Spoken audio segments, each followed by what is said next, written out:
Very good evening to one and all, and may I request if all the audience can come like little ahead so that we can be more interactive. Kind request if you can all walk up. So I have an extremely very important part which today you might be reading in the media about corporate social responsibility, but specific to education and skill development. Today I wish to say that we have a very distinguished panel. From a skilling perspective, I have Ruchi Anand from LinkedIn.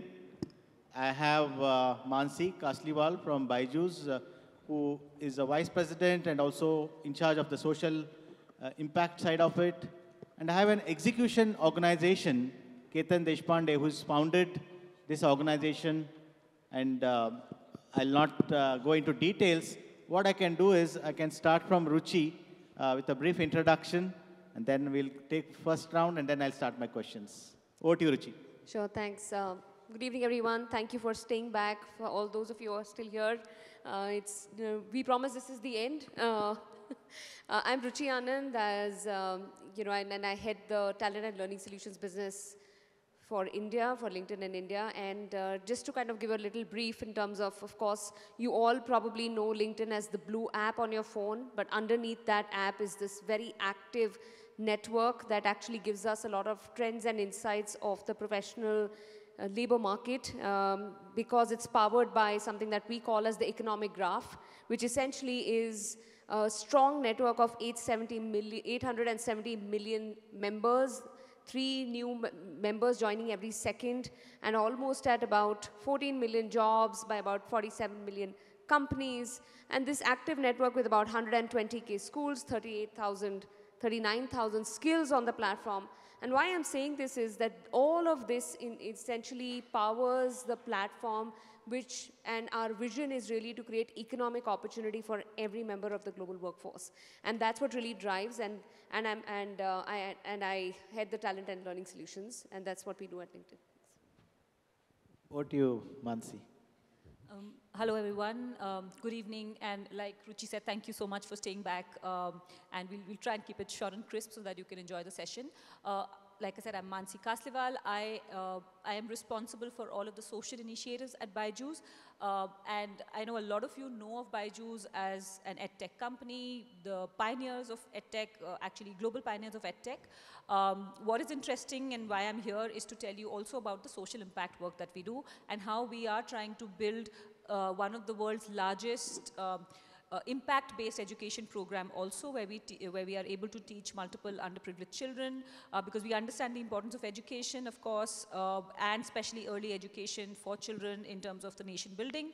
Of course, Byju's is present across 30 countries now. We teach over 7.5 million children across the ages of 3 to 21. We have courses both in skilling, early years, middle school. We have courses primarily in English, but also in multiple other languages. The courses are school-based curriculum as well as coding, other skills. So we've got the entire plethora of learning available for young children to young adults. And like was pointed out in one of the earlier panels, that Byju's is really trying for the education not to just be about teaching, but to become about learning for children. So our focus has been on personalized learning courses and really making learning, at the concept level fun for children. With that, I'll hand it over to Ketan. Thank you, Mansi. And the next one is Ketan Deshpande from Fuel. Thank you, and thank you all for staying. And I represent an organization called Fuel. We are implementing organization for leading CSRs. And I have a story of TIE. I got an award of TIE Business Plan Competition back in 2007 with a small reward, and the organization has grown to be on a panel. So thank you, TIE, and pleasure meeting you all. Thank you. Oh, what a great story, Ketan. I think this itself shows that the organization like TIE, although we all meet a lot of people here, a lot of connects, but how it can transform somebody like Ketan into a large social enterprise. And I know very closely Ketan because I have been the founding president of TIE and was mentoring to TIE for Fuel and Ketan for a long time. Coming to you, Ruchi, A lot of people think when we think of LinkedIn, probably you did mention that it is much larger than what people might have. But what do you think that LinkedIn is looking at when it comes to skill development or skilling as a space? So what are your views and how as an organization, globally you are looking at? And also there are a lot of people looking for collaboration. So probably from that perspective also you can say a few words. Sure. So one thing, what I just spoke about, that our vision is creating economic opportunity for every member of the global workforce. And when we say every, what is really important is that how do we make sure this is very inclusive and from a skilling perspective, like you said, what are the things that we can do through our platform and through the platform, through the networks that we have to enable people to obviously get the skills. But most importantly, I think what is important, we all keep talking about skilling to be able to get people employable, but what really it is important is it's skills plus networks, which actually is equal to opportunity. And I'll tell you why. Because at LinkedIn, we believe that any two people with equal talent, and I think we heard Rajesh Nair speak about this a little earlier when he did that experiment with children from different schools across the world. It's pretty same when two people have the same kind of talent, but they do not necessarily get same access to opportunity. And our data also shows that almost where you live, where you work, where you've studied, actually can give you a 12x advantage over other people who have probably, like, again, another stat is that people with a 4-year degree have a 3x more times stronger network than people who do not have a 4-year degree. And why I'm saying that is because when people do not have access to the right networks, they do not get access to the right opportunity as well. So coming back to in terms of as a platform, what we want to do is firstly make sure that we bridge this network gap. And how do we, and we're trying to do this with, by way of the platform or the technology. We're doing that with programs and with people. So for example, when I say platform or technology, as a, what we think is every new feature that we add on the product, we go back to think that, and is this feature going to be limiting or will it unlock more opportunity for people from different, segments of the society?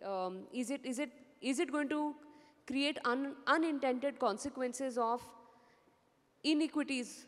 So we need to kind of think about that, and that drives the way we kind of even build our products and the solutions on the features, small features on the platform.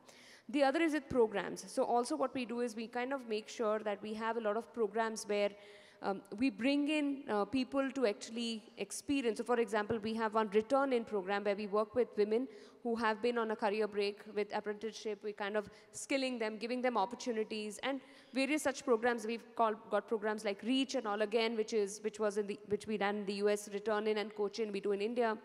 And then the third is through people, through our own employees. So we run a very extensive coaches program where what we do is with a lot of our social impact partners, we keep running where our employees become volunteers and coach people in terms of how best to use the platform.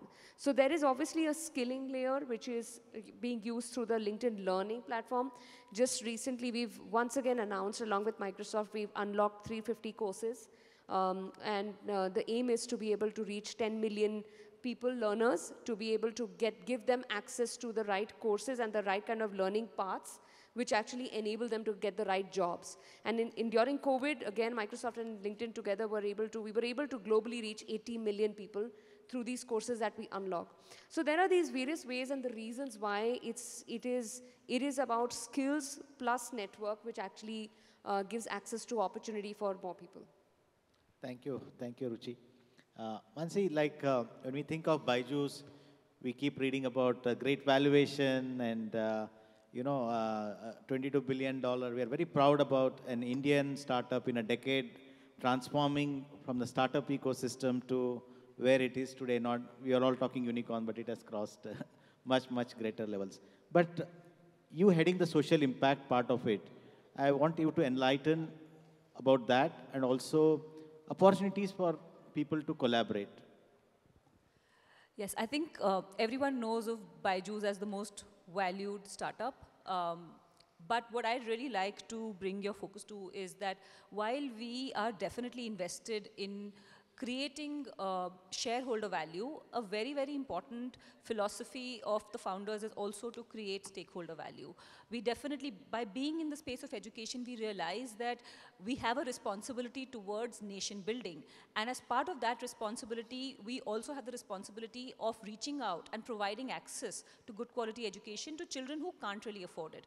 So to give you some perspective in terms of numbers, India has about 350 million school-going children.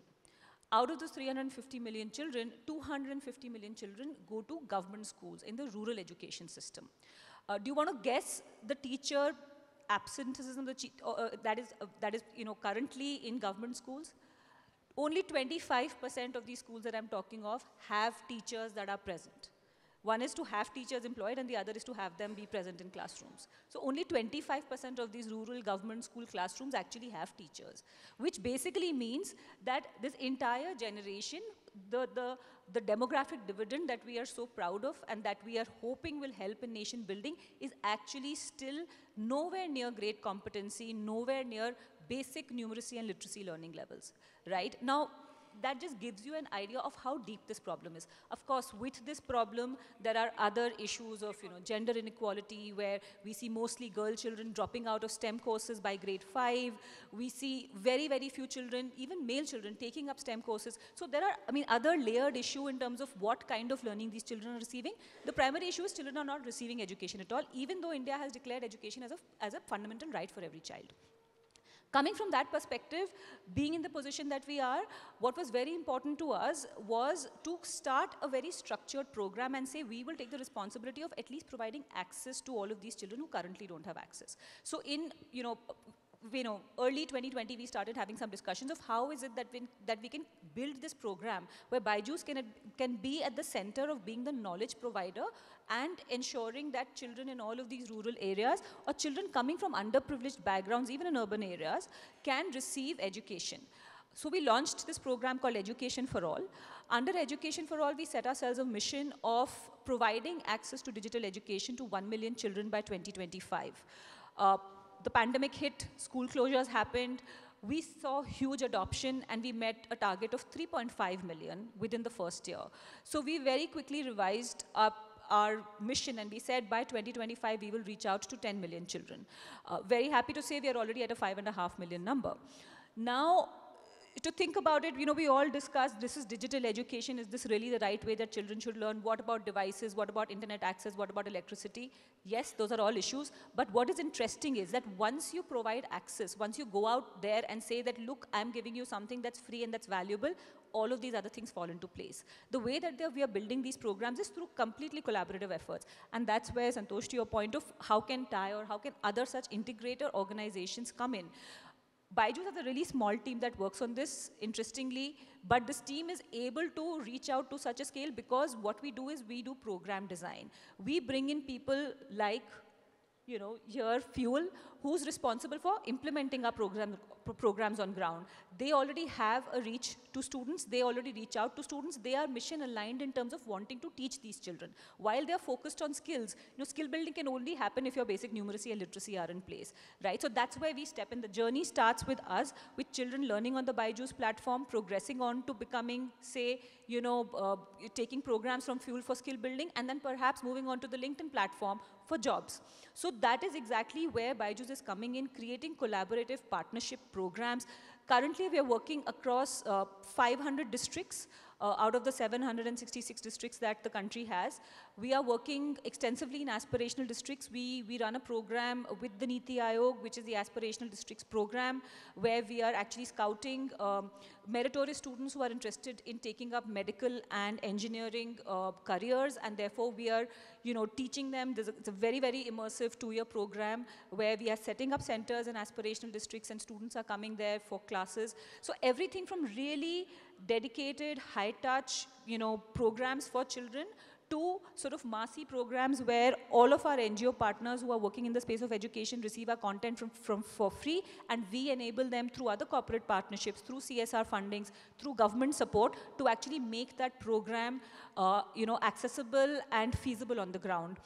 We've been working with the Indian Coast Guard, with BSF, with Himalayan border states. So we're also working with several such organizations that, not because of, say, lack of funds or lack of intention, are not being able to get good quality education. It's purely a lack of reach and availability of teachers. And that's where digital education really steps up and says, standard quality of education, as long as we can, do some technological innovation and make it really low bandwidth with low internet, every student has access to it. And we've seen, huge advantages of this through COVID. I'm going to stop here. I can go on and on about it, but I know we're short on time. Thank you, Mansi. So, Ketan, you heard Ruchi speak about millions of youth which LinkedIn is trying to touch, and the same millions of young students on education. So you as an organization, what do you see and what has been your experience, and what do you see you can handle this both problems to be solved? Yeah, in fact, like how startups are celebrated in India with valuation and $1 billion, but the social startups or social organizations may not have that much celebrity space in the Economic Times or newspapers. But if we work with organizations like Byju's and LinkedIn, I think the true impact of creating millions of youth and reaching happens. And that's what my journey has been at Fuel. We've been reaching out to grassroots youth, training them, upskilling them, and trying to get them into the right corporates of the world. What has been my experience is the CSR as itself needs socially impact organizations which can transform impact on the ground. As a government and a force multiplier, government needs organizations to solve these most complex social problems. The corporates and sustainabilities need the same thing.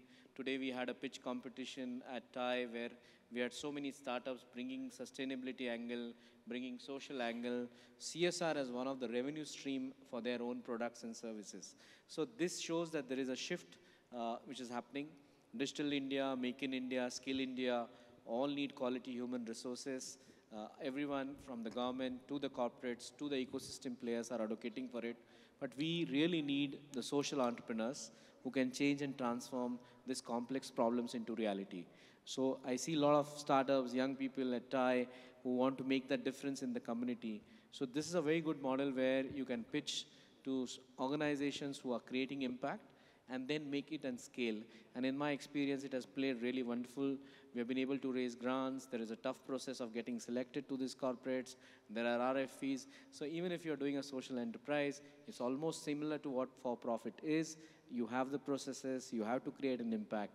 Perhaps you give a service, you give a bill, and then you are not asked further questions. But here you provide a service, you create a work, and you're also asked impact. So it's more tougher in terms of the non-profit space. So that's what I would like to conclude.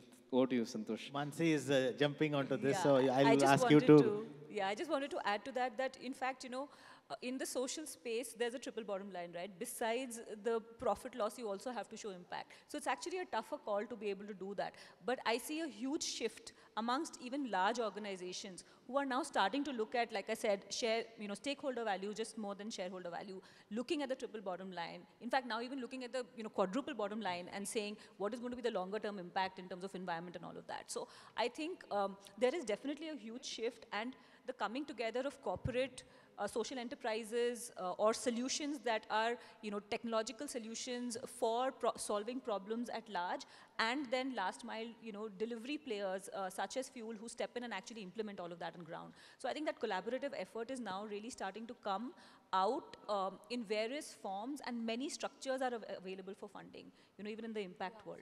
Sure. Ruchi, any final concluding remarks you want to say, and then we can have 2 or 3 minutes per 1 or 2 questions we can leave for them. Sure. In fact, I do want to, there are 2 things I want to quickly talk about. One is just because we've been talking about this, there's this beautiful story, an example of how, Mansi, what you just said in terms of bringing all of this together. Earlier this year, I was invited to join Ketan and Santosh at their Fuel Institute inauguration, and they had some of their beneficiaries share their stories. And LinkedIn is a proud partner. We are our social impact partners. One of the girls, Harshita Rani, came up to the stage to really talk about her story. She's the daughter of a daily wage earner, and she got access to LinkedIn Learning. And of course, she was a fellow with the Kalam Fellow, the program that they run under their guidance, under the Fuel program. And she shared how she actually bagged an internship with HCL. And this afternoon we were talking about it, I got to know that she was actually, even before LinkedIn Learning access, she actually got access to the Byju's learning program. So this is truly like a story of how this girl from a tribal village, daughter of a daily wage earner, has got access to the right skills and networks to be able to then, get, and also get the right mentorship under the Fuel umbrella. I think, these are stories which really kind of bring this to life in terms of how this combined action kind of can make such a big difference and commitment. The last thing that I want to say, you asked for closing remarks. I feel for all of us together, again, as a community, as organizations also, the more and more we actually look at a skills-first approach to even hiring, that makes a difference. Because what I also shared earlier around people who have a degree or do not have a degree, and it's today about hiring for potential over pedigree. Even if people do not have, even on the job descriptions, if you see, what we are seeing on the platform, more and more organizations have started adopting a skills-first approach, what that means necessarily is that every job can be broken down to a set of skills. And maybe I may not have the same experience earlier, but I have done various other jobs, even as a student or as an early career starter, where I can display those skills. And in India, we've seen 50% of the recruiters going ahead with the skills-first approach. For organizations, it unlocks more talent pool. And I think that's a commitment if we can take. It will help us bring in more people into the workforce where probably they do not have, the similar access to formal education, but they have access to skilling methods. And I think that is something that I would say is the more and more we can have the commitment and patience to help this talent pool ramp once we hire them.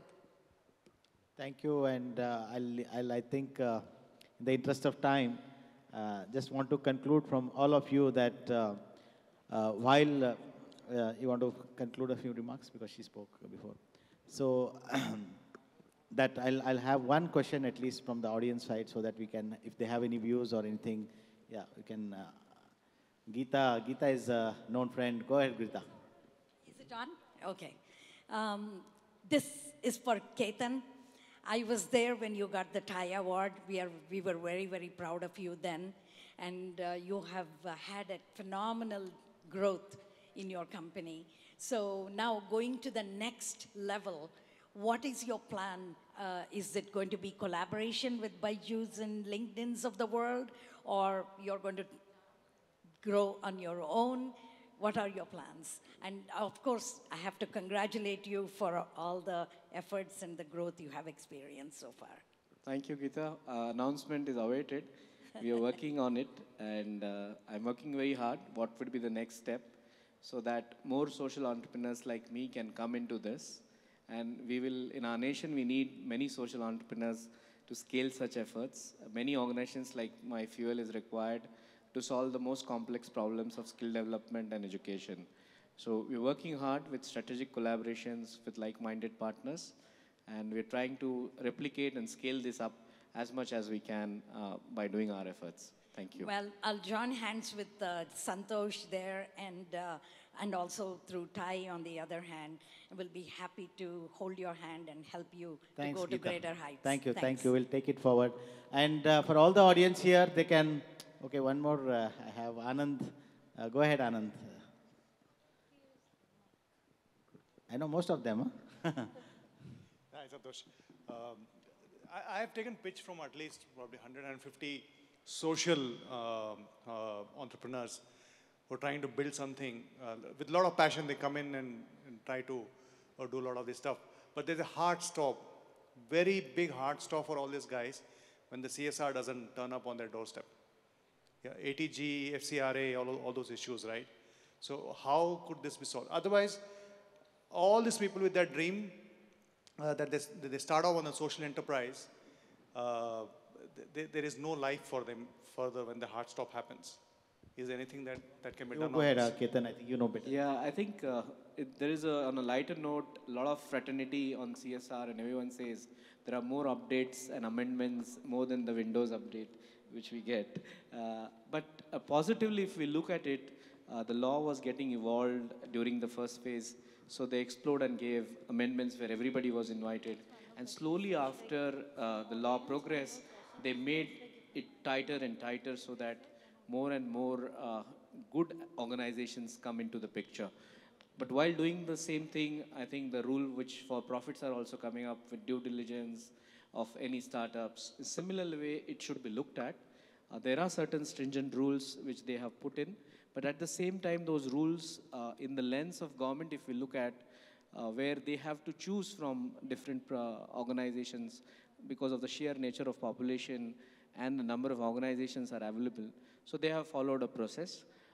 My experience has been it's difficult to begin with, like any startup, to get an elevator pitch and to get it in funding in a Silicon Valley startup, or even to get into TGS top 100 is so difficult. They have all the due diligence and procedure. Here also it is the same way. But if they could study that, and the Section 35 of the Amendment Act of our Companies Act is very specific what they are looking for social entrepreneurs to do it, I think it can be possible. And there are many organizations who are training social organizations to how to attract those kind of support. And I would also request Kai to look at this kind of model, Santosh, where social entrepreneurs are taught like how the normal startup ecosystem is taught how to pitch, how to share the market problem, who are your competitors. In similar way, if they are also taught, I think Yes, many will come up. Ketan will lead it, and we'll have it taken. I'll definitely, because I'm on the global board, I can say this. We should do this, and I'll take help of Ketan to structure this. When I say this, I will do it. You know all of us what I mean. And follow us all on LinkedIn. And happy to share. We have Byju's supporting Messi. I don't know how many of you are following football. All are following football. Football, yes. Thank you so much. I think it's very proud that Indian company supporting cricket, football, and many other sports. I think I think a lot of things came out during this discussion. Thanks, Mansi. Thanks, Ruchi. Thanks, Ketan. In the interest of time, I'll stop here. Thank you so much.